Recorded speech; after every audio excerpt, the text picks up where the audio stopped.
अक्सर हम लोग जब शरण में जाने की बात करते हैं, हम्म, किसी बुद्ध पुरुष की शरण में जाने की बात करते हैं या किसी की भी शरण में जाने की बात करते हैं, तो क्या हम उस शरण का अर्थ सच में समझते हैं? क्या वो समर्पण पूर्ण रूप से समर्पण है? हम्म? क्या कारण होता है कि हम किसी व्यक्ति के आगे, हम्म, या ईश्वर की मूर्ति के आगे हम सर झुका देते हैं? क्या कारण होता है? क्या हम सही अर्थों में शरणागति हैं? सही अर्थों में हम समर्पण करते हैं? नहीं। हम दरअसल किसी को बुद्ध, हम्म, किसी को ज्ञानी हम तभी जानते हैं जब उसमें कुछ विशिष्टता हम देखते हैं। किसी को सिद्ध हम तभी मानते हैं जब वो व्यक्ति अपने आप को हमें सिद्ध साबित करे। हम ईश्वर किसी को तब मानते हैं जब वो ईश्वर अपने आप को साबित करे, वरना नहीं। वरना अगर कोई व्यक्ति आपको कुछ कहे तो आपके अहंकार को बड़ी चोट लगती है कि ये व्यक्ति मुझे ये सब बातें क्यों कह रहा है, क्या कारण है, मैं क्यों सुनूं इसकी, ये किस व्यवस्था से मुझसे ऊपर है। आपका सारा तोलमोल अपने अहंकार के हिसाब से चलता है। लेकिन जब वही व्यक्ति नहीं रहते तब इस दुनिया में उनका पूजन होता है, क्योंकि फिर वो बात सिद्ध हो जाती है कि जो वो लोग कह रहे थे वो सत्य था। लेकिन उनके जीते जी उनकी बात को ना तो सुना जाता है ना माना जाता है, क्योंकि उनकी बातें आपके अहंकार पर चोट करती हैं। आपको बड़ी परेशानी होती है ये समझने में कि ये व्यक्ति जो बातें कह रहा है वो कैसे ठीक हो सकती हैं, क्योंकि अगर वो व्यक्ति ठीक कह रहा है तो आप गलत हैं, और आप कैसे गलत हो सकते हैं? ये सारा बचाव केवल आपके अहंकार का है। और यदि किसी के जीते जी भी आप उसकी शरण में जाते हैं या कहते हैं कि मैंने अपने आप को समर्पित कर दिया, या कहते हैं कि मैंने इसे अपना गुरु मान लिया, तो भी आप थोड़ा ध्यान दीजिएगा, आप उन्हीं को अपना गुरु मानेंगे जिनके साथ आपकी खुद की पहले की बनी हुई विचारधारा मिलती है, जो उन्हीं शब्दों को समर्थन दे रहे हैं किसी न किसी रूप में, उनको आप गुरु मानेंगे। और जिनके साथ आपका समर्पण नहीं है, या जिनकी बातें आपको समझ में नहीं आती, आपका तालमेल नहीं बैठता, उन्हें आप कहेंगे ये ढोंगी है, ये बकवास कर रही हैं, ये नकली हैं, फ्रॉड हैं, दुनिया को पागल बना रही हैं। यहाँ क्या हो रहा है? आप कुछ नहीं कर रहे, आप कोई शरण वर्ण में नहीं जा रहे, आपने कोई समर्पण नहीं किया है, आप बस इस गुरु के माध्यम से भी अपने ही अहंकार को तो बल दे रहे हैं। और क्या कर रहे हैं? आप कोई नई दृष्टि से बात को देखने की कोशिश नहीं कर रहे, किसी नई बात को समझने की कोशिश नहीं कर रहे, आप अपनी ही बात की पुष्टि कर रही हैं बस।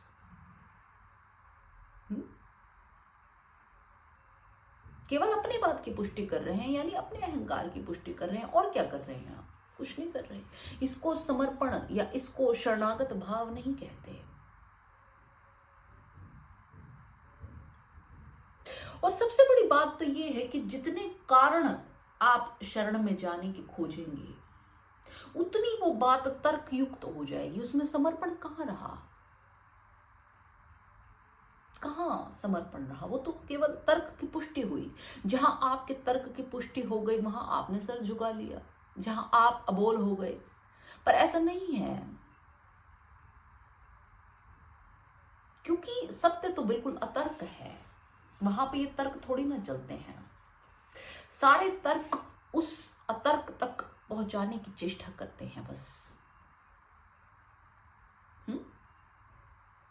लेकिन आप तो बस अपने तर्क को बल देते रहते हैं और कुछ नहीं।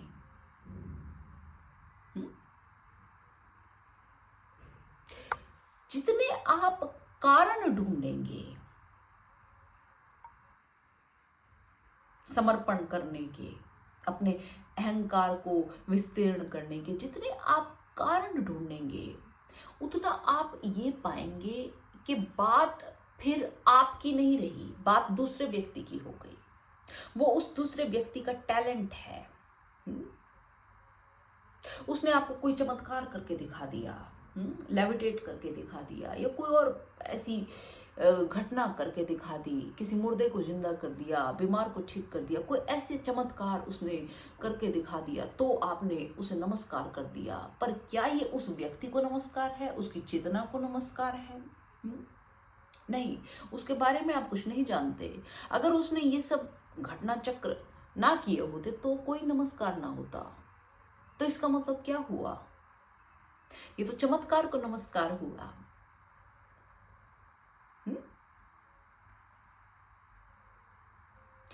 ये क्या, इसको शरणागत होना नहीं कहते, इसको समर्पण नहीं कहते। अगर वो व्यक्ति अपने आप को सिद्ध ना भी करे, आपके तर्क को पुष्ट ना भी करे, तो भी क्या आप में सामर्थ्य है कि आप ये बिना एग्जामिनेशन लिए अपना सर झुका सकें, अपने अहंकार को समाप्त कर सकें? क्या आपके अंदर इतना सामर्थ्य है? आपके अंदर इतना बल है? अगर है तो पूरी बात आप पर, इसमें फिर दूसरे व्यक्ति का योगदान नहीं हुआ। वो आपकी दृष्टि है, वो आपका चमत्कार है। लेकिन अगर इसका उल्टा है तो इसमें आपका कोई रोल नहीं है, इसमें आपने कुछ नहीं किया। ये वैसी ही बात हो गई जैसे आपने सर्कस में जाकर ताली बजा दी। बस आपने एक बड़ा मनोरंजक दृश्य देखा, आपको पसंद आया, आपको मजा आया और आपने ताली बजा दी। बस यहाँ भी यही हुआ, किसी व्यक्ति ने कोई चमत्कार करके दिखा दिया, आपको लगा रहे वाह ऐसा भी हो सकता है।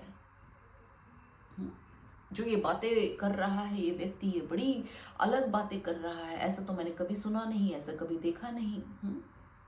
कहीं आपकी बुद्धि भिदने लग गई उससे, आपके तर्क की पुष्टि होने लग गई, तो आपको लगा नहीं इस व्यक्ति को मुझे गुरु बना लेना चाहिए। पर क्या आपने सच में गुरु बनाया? कल अगर वो व्यक्ति कुछ और ऐसी बात करने लग जाए जो आपको पसंद ना आए,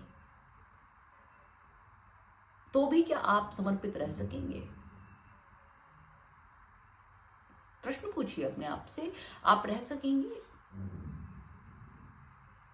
समर्पण का मतलब तो पूर्ण समर्पण। पर यहां तो लोग एक एक मिनट में दूसरे व्यक्ति की परीक्षा लेते रहते हैं। हिंदुस्तान में वृक्षों के आगे भी सर झुकाया गया है, नदियों के आगे भी सर झुकाया गया है, उगते सूरज के आगे सर झुकाया गया है, हर चीज में प्राण देखा गया है।